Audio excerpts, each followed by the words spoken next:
if we were in a live environment, I would ask how many of you had level 2 passwords. I know we all have level 1s, but I know some of you might have level 2s or most likely will hear about it. So I wanted to make sure that we go through the differences between the two. So for a level 1 password, everyone has at U of M.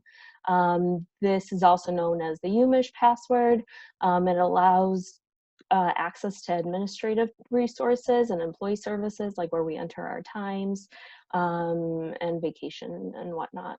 And then level 2 password, this is known as the Michigan Medicine password.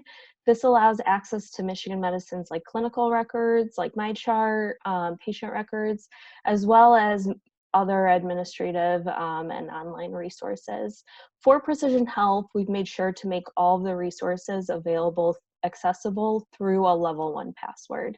That was our key, our goal. That way anyone on campus would be able to use these resources.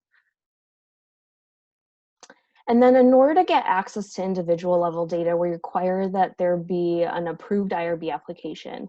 However, University of Michigan has 2 different IRBs, so IRB Med and IRB HSBS.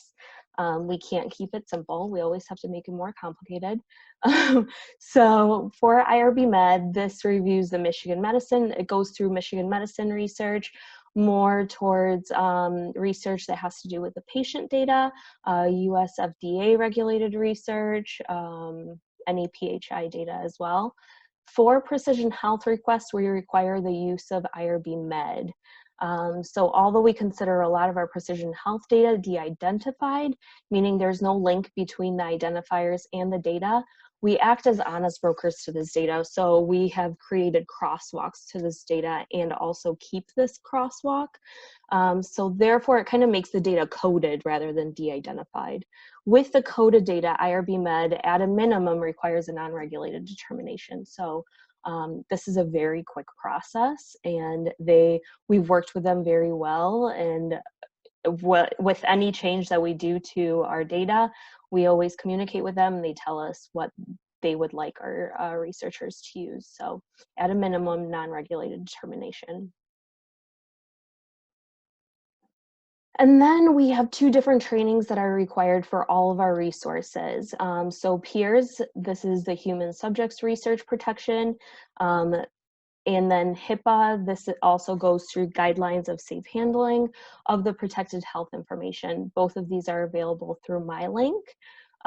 They're also available at our Precision Health website, so you can see all of these prerequisites on the website as well.